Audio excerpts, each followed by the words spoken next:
Bonjour, chers amis des étoiles. J'espère que vous allez tous bien. Bienvenue à ceux qui découvrent la chaîne. Et merci à tous les fidèles abonnés éparpillés aux quatre coins du monde, enfants de tout pays, qu'ils soient habitants des départements d'outre-mer, d'Europe, du Canada, d'Amérique, d'Afrique, d'Océanie même. Votre soutien à tous permet l'existence de cette chaîne et sa diffusion. Je tourne cette vidéo le 6 décembre, jour de la Saint-Nicolas. Alors, avant toute chose, je vous souhaite donc une joyeuse Saint-Nicolas. Sans plus tarder, passons à la découverte de cette pleine lune qui va s'effectuer en deux temps. Tout d'abord, l'interprétation des aspects planétaires et de leurs influences, et ensuite un petit calendrier de l'Avent avec les énergies quotidiennes du 8 au 22 décembre. Je vous note le timing dans le descriptif.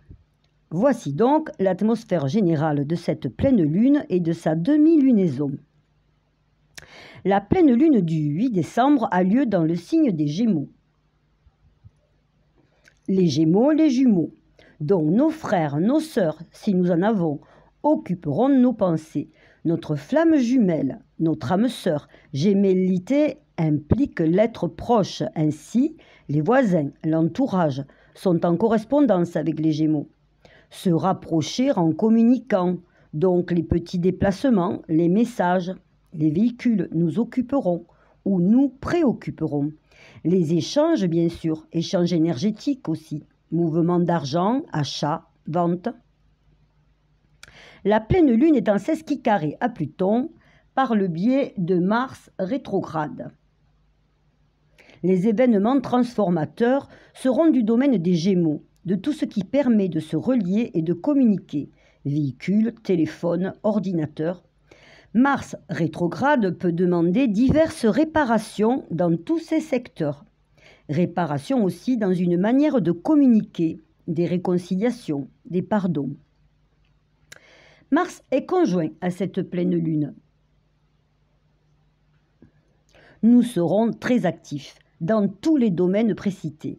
Avec Mars, il faudra même faire attention au stress, à un peu d'agressivité, à la précipitation qui peut amener à de petits accidents au niveau des mains, des bras. Pratiquer un sport peut être un bon défouloir pour agir ensuite plus sereinement. Attention également avec Rigel conjointe à la pleine lune, au problème au pied gauche ou à l'orteil gauche, par analogie du comment nous sommes reliés à la terre, comment nous nous tenons debout et comment nous avançons, toute la jambe gauche peut être concernée.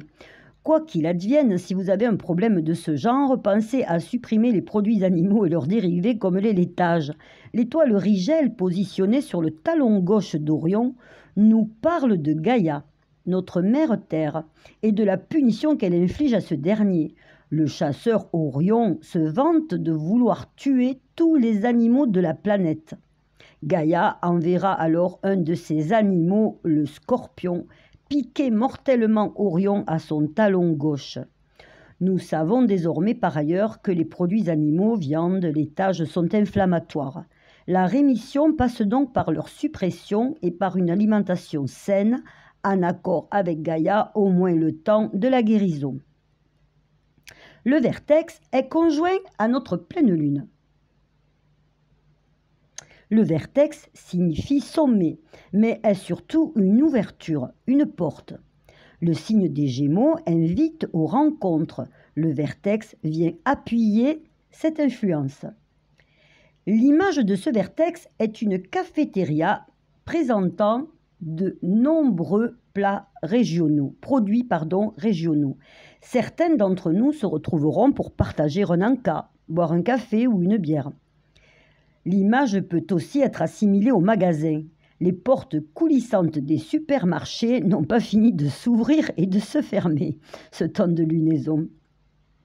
Et il y a une correspondance très forte, vous l'aurez remarqué, entre l'ouverture des portes du supermarché et celle de notre porte-monnaie.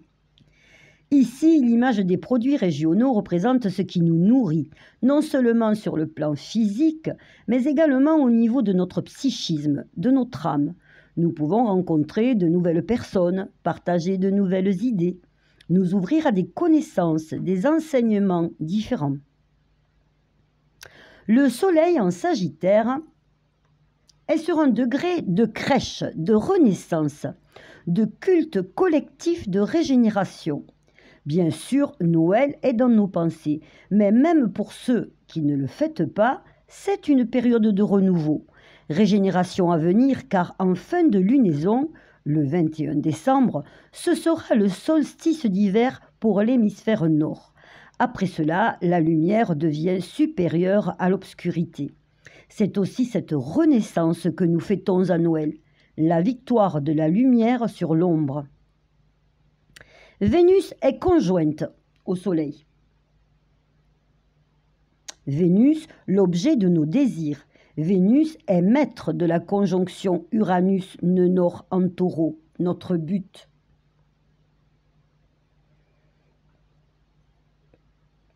Avec la pleine lune, nos besoins, c'est-à-dire ce que nous voudrions avoir, seront par projection offerts en face aux autres. Le degré uranien parle de tradition, de table, de préparatifs de repas, d'offrandes, de cadeaux, de réunions à venir. La table étant un symbole puissant de partage et d'échange.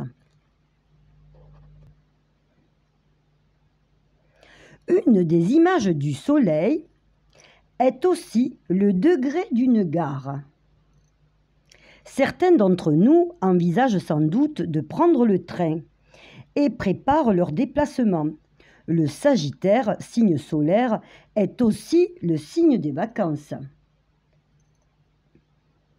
Une autre image de ce degré solaire nous parle d'une grotte, d'une caverne associée à l'utérus maternel. Il y a donc une notion de gestation. Nous sommes dans les préparatifs, l'attente. Le Sagittaire nous parle aussi de spiritualité et de plus, le nœud nord de Neptune est sextile à cette pleine lune. C'est la période de l'Avent, période qui précède l'avènement, qui signifie naissance. Naissance du solstice associée à la naissance de Jésus, bien qu'il ne soit pas né ce jour-là. D'après le livre d'Urantia, Jésus est né le 21 août de l'an -7. Nous avons peut-être fabriqué notre calendrier de l'Avent, commencé ce 4e dimanche avant Noël, ou peut-être entourerons-nous nos enfants et petits-enfants dans l'ouverture quotidienne des petites fenêtres surprises. L'esprit de Noël nous accompagne déjà par ces petits cadeaux quotidiens. Cette période parle de spiritualité, bien sûr, mais aussi de créativité. Pluton, maître du nœud sud, est quinconce par le biais de Mars, rétrograde à cette pleine lune.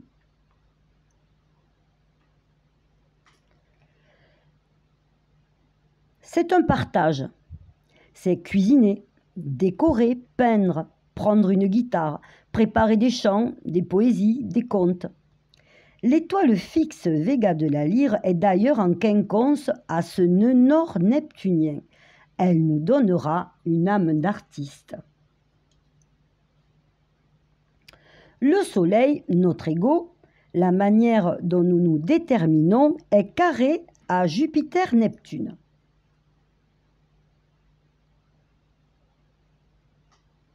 Ces deux planètes d'optimisme et de spiritualité sont là pour révéler le point commun de tous les hommes, de se voir généreux, bon et dans la compassion. Et ainsi nous saurons. L'image du degré de la conjonction Lune-Mars nous parle de cheveux à 16 degrés des Gémeaux. Cheveux représentatifs de notre mémoire en référence au Bouddha, de nos conditionnements, de nos pensées, de notre force en référence à Samson.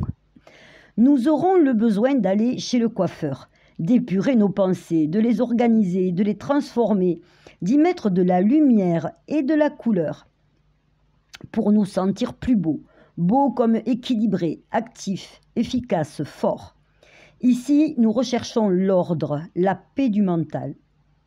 Déjà, se couper les cheveux, avoir une nouvelle coupe, c'est s'ouvrir à un nouveau faire, à une énergie différente. Les grandes transformations de nos vies s'accompagnent bien souvent de nouvelles coupes de cheveux. La coupe, le vase, récepteur de nouvelles énergies célestes. Une des images du nœud sud en Scorpion.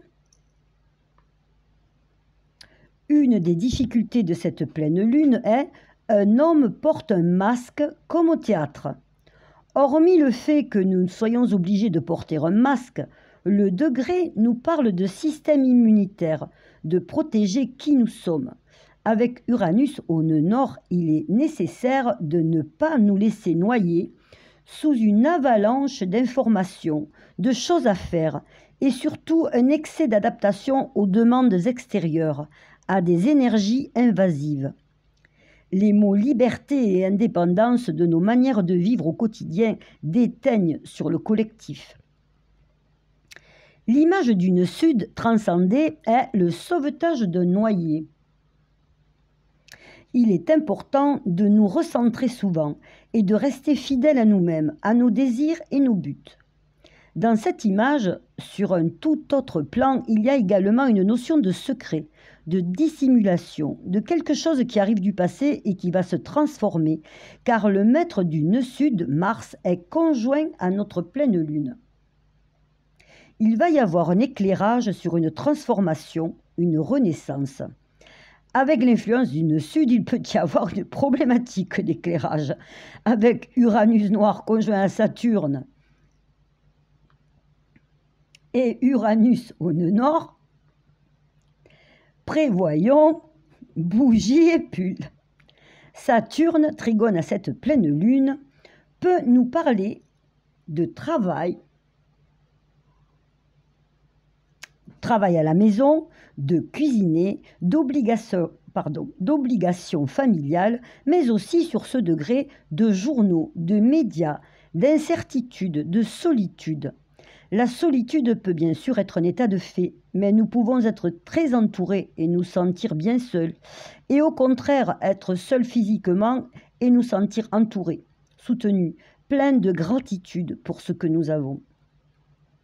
Comment ne pas penser à ceux qui sont au fond d'un lit ou ceux qui reçoivent des bombes sur la tête? C'est sans doute pour cela que Saturne parle d'un coup de blues, d'un moment de déprime. Et ici, quelle est la transcendance de ce degré? Eh bien, c'est justement d'accepter cet émotionnel de tristesse. Cette empathie est la transcendance. Être insensible à la misère qui nous entoure en serait évidemment le côté négatif. Ce 20e degré du Verseau, où se situe Saturne, est un degré de clairvoyance, de lien à l'univers et aux autres. Mercure et Vénus sont en fausse conjonction.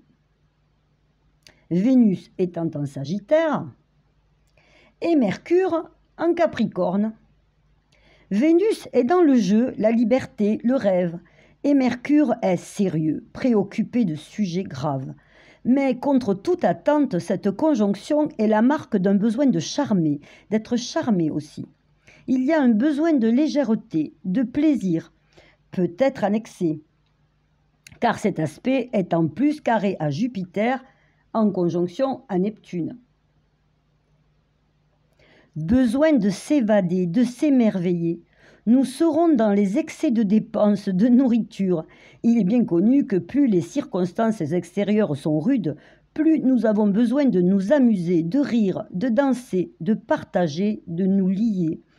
Il y a pourtant une protection contre les mirages. Jupiter est sextile à la part de conscience. Je dirais même que cette conjonction Jupiter-Neptune de rêve, d'imaginaire, est l'outil de nos prises de conscience. C'est en volant plus haut, en élargissant le possible, que nous avançons sur la connaissance de qui nous sommes. Ce Mercure conjoint à Vénus et à Cupidon est sur un degré de Jumeaux, de flammes jumelles. Il nous parle sur le plan amoureux d'une partie de nous que nous avons projetée car nous n'en voulions pas, mais qui intrinsèquement fait partie de notre âme et que nous sommes dans l'urgence vitale, passionnelle de réintégrer. En transcendance, l'image de Vénus est d'ailleurs toujours en service, un vieux pont enjambe un magnifique cours d'eau. L'amour coule toujours sous le vieux pont qui nous relie à notre autre. Évidemment, avec le carré à Jupiter, nous serons dans le romanesque, le rêve, l'idéal. C'est un bon moment pour tomber amoureux, pour ceux qui n'ont personne dans le cœur. Mais ça n'est pas le plus sage. Mais l'amour peut-il être sage ? En tout cas, ces aspects, en voyant leurs énergies sur la pleine lune, les besoins, les désirs, l'attraction magnétique seront puissants. Certains d'entre nous peuvent avoir une problématique de bon timing avec Acrux conjoint au nœud sud.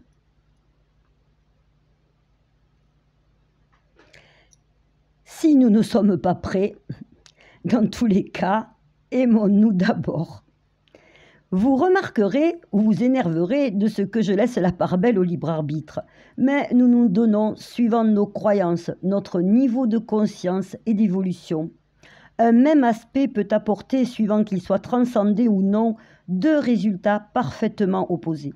De la même manière qu'un thème natal n'ayant que de bons aspects peut être celui d'un criminel, et qu'un thème n'ayant que des aspects difficiles comme des carrés va être celui d'un homme bon au service des autres. Nous allons maintenant passer à l'ouverture, jour après jour, de nos petites fenêtres de l'Avent. 8 décembre. Des messages, des communications, des rendez-vous, peut-être, viennent interrompre votre routine quotidienne, votre travail, vos obligations de la journée, qui sont pourtant pressants et vont vous demander de cravacher double. Vous êtes soutenu par votre sens des responsabilités, votre famille, les gens qui vous sont fidèles. Le soir, invitation en famille, entre amis, repas, cadeaux même, moment de détente ou de charme. Le 9. La Lune en opposition à Vénus induit un besoin d'être intégré, de plaire. Nous pouvons avoir affaire à une situation que nous sommes obligés d'accepter pour pouvoir avancer. Ce que nous faisons aujourd'hui peut ne pas correspondre vraiment à qui nous sommes et à ce que nous désirons. Ce qui ne nous correspond pas se devant de disparaître, ce qui est effectué aujourd'hui ne restera pas. Attention aux faux espoirs. Avec le carré Vénus-Jupiter, attention également aux dépenses excessives. Sur le plan ludique, des amusements ou spirituels, par contre, de bons moments en perspective. Le 10. Nous revenons sur Terre. Vénus sort du Sagittaire et entre en Capricorne. Nous avons une prise de conscience avec le Soleil qui éclaire l'inconscient, les choses cachées et qui va donc pousser au changement. Nous continuons à avancer vers nos buts.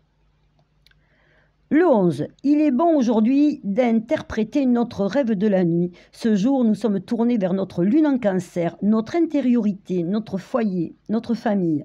Repas conviviaux, mais aussi avec Vénus qui rejoint Mercure sur la carte de la pleine lune, il peut y avoir de la séduction, des rencontres magnétiques, pouvant arriver de vies antérieures pour ceux qui y croient. Le 12, vous resterez aligné, fidèle à qui vous êtes, malgré des événements, des rendez-vous, des rencontres, des obligations perturbatrices.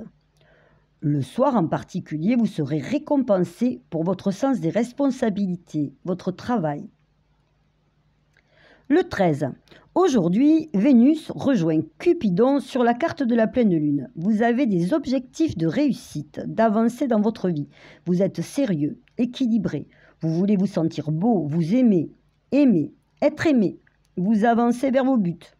Des rencontres sympas peuvent être au rendez-vous. Vous dégotez un nouveau vêtement, un cadeau à offrir, original. Le 14. Le matin, nous sommes pris par des obligations. L'après-midi et le soir, avec le soleil en carré à Neptune, nous pouvons avoir des prises de conscience ou au contraire être dans le rêve, avec peut-être des préparatifs pour les fêtes à venir, des décorations, Un peu de nostalgie en repensant au passé. La soirée est sympa, on se retrouve, on regarde un bon film. Le 15, un message d'un masculin ou d'une féminine peut-être, ou même une rencontre. Il peut aussi être question de travail. Nous continuons à avancer vers nos buts. Nous sommes actifs aujourd'hui. Le soir, besoin de rêver devant un bon film ou en retrouvant des amis. Le 16, un rendez-vous avec un médecin, un garagiste, l'homme ou la personne de notre cœur. C'est un contre-parallèle Mercure-Mars, similaire à une opposition. Il peut y avoir un peu de tension dans l'air. Nous avons ici le bilan de la lunaison. Nous sommes au dernier carré. Nous voyons la concrétisation de nos efforts et ce qui reste à faire. Dans certains domaines, nous souhaitons passer à autre chose. Mais attention, nous ne sommes pas complètement en accord avec nous-mêmes. Nous pouvons être influencés par l'entourage ou une vision de nous-mêmes partiellement erronée ou tronquée. Le 17, Vénus est à l'affiche. Séduction, charme, cadeau, plaisir, nous lier, aimer. Pour certains, rapprochement des corps. Attention à l'excès de confiance, que ce soit dans les liens humains ou les achats. Gardez à l'esprit nos prévisions budgétaires pour éviter ensuite les mauvaises surprises. Vénus est toujours carré à Jupiter. Jupiter a redémarré, mais il n'a pas encore rejoint le 8e degré du Bélier d'où il s'est mis à rétrograder. Le 18, nous refermons la semaine et les portes de la lunaison. Nous sommes au dernier sextile. Bien que la famille et les obligations puissent poser certaines limites à notre besoin d'individuation et d'indépendance, finalement, la vie étant un équilibre entre s'occuper de nous et des autres, nous nous sentons bien dans notre peau et pouvons envisager l'avenir et ses difficultés avec un œil serein et neuf. Nous apprécierons donc ce dimanche, avec notre famille ou notre entourage fidèle, le cœur en paix. Les personnes seules seront elles aussi dans la sérénité. Certaines apprécieront la nature, d'autres un bon petit plat. D'autres encore seront dans la spiritualité ou leur activité préférée. Il y a un sentiment de liberté intérieure. Liberté aussi à ceux qui seront dans les rapprochements physiques. Un vent 68 ars souffle. Le degré vénusien est une femme nue sur un cheval au galop. Tout un programme. Le 19, Vénus est toujours à l'affiche, avec un degré de message, de médecin aussi. Les éphémérides ne marquent pas d'aspect ce jour, mais nous refermons des portes jupitériennes, car demain Jupiter quitte le signe des Poissons définitivement. Certaines relations ou entreprises qui se vivaient jusqu'à présent dans le domaine virtuel, avec l'influence de Neptune, vont se transformer. Avec le signe du Bélier, nous sommes dans le passage à l'acte, nous sortons de la 5D et du rêve. Il est temps d'être dans le feu de la gratitude, de ressentir de la joie, de vivre au présent et de concrétiser, de réaliser. Nous verrons le résultat de ce nouvel état d'esprit dès que le dernier point de rétrogradation sera dépassé, soit le 14 février 2023, jour de la Saint-Valentin. Mais cette lunaison finalise cette sortie jupitérienne. Et c'est ainsi que nous arrivons à cette journée du 20 décembre où Jupiter entre en Bélier et où nous nous préparons désormais à des engagements concrets, à des reprises d'activité avec plus d'enthousiasme, car nous avons maintenant acquis des certitudes, là où auparavant sévissaient encore certains doutes. Nous savons ce que nous voulons et dans quoi nous engager. Ce 20 décembre, Jupiter entre donc en Bélier et Mercure est parallèle à Vénus, ce qui laisse augurer des moments agréables, des messages, des rencontres, des contrats même. Nous sommes actifs, assidus à la tâche, quelle qu'elle soit, et nous visualisons, nous avançons vers nos buts. Le 21, nous sommes dans les énergies du solstice d'hiver qui a lieu ce soir. Nous refermons activement cette lunaison. La saison de l'automne est close, la lumière redevient croissante. Nous sommes alignés, droits dans nos bottes, pleins d'énergie et sans contradiction pour agir et réaliser.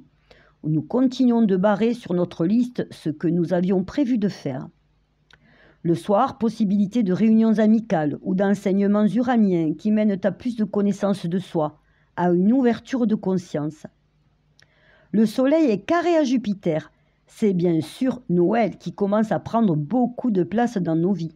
Attention aux excès d'autorité pour ceux qui se démènent et ont les rênes de l'organisation. En même temps que le coefficient des marées qui sera à son maximum le jour de Noël, l'ego pourrait gonfler un peu ces temps-ci, coefficient des marées que j'associe, vous l'aurez compris, à notre état émotionnel. Le 22, invitation et achat de cadeaux de dernière minute. Nous sommes déjà dans les énergies de la nouvelle lune qui a lieu demain. Un état d'esprit nouveau est en gestation, est en train de poindre. Il y a ceux qui n'ont encore rien prévu et qui commencent à penser qu'il est temps d'agir et qui se mettent en route. Que nous soyons accompagnés ou seuls ici entre guillemets, car nous ne sommes jamais seuls. C'est une période de transformation, de renaissance, et nous en ressentons les énergies montantes. Nouvelle lune, solstice. Vénus est aujourd'hui trigone à Uranus. C'est une bonne journée pour se retrouver, échanger, apprendre aussi, visualiser nos buts. Je terminerai ce tour de piste sur l'entraide et l'amitié sous-tendue par la toile uranienne de cette dernière journée de lunaison. Demain, 23 décembre, c'est en effet la nouvelle lune. Dans la pleine conscience de notre présent, un simple sourire à une personne que l'on croise est un cadeau que l'on offre et que l'on reçoit. Merci du fond du cœur pour votre présence, votre écoute et vos super messages. Et à très bientôt pour une prochaine vidéo.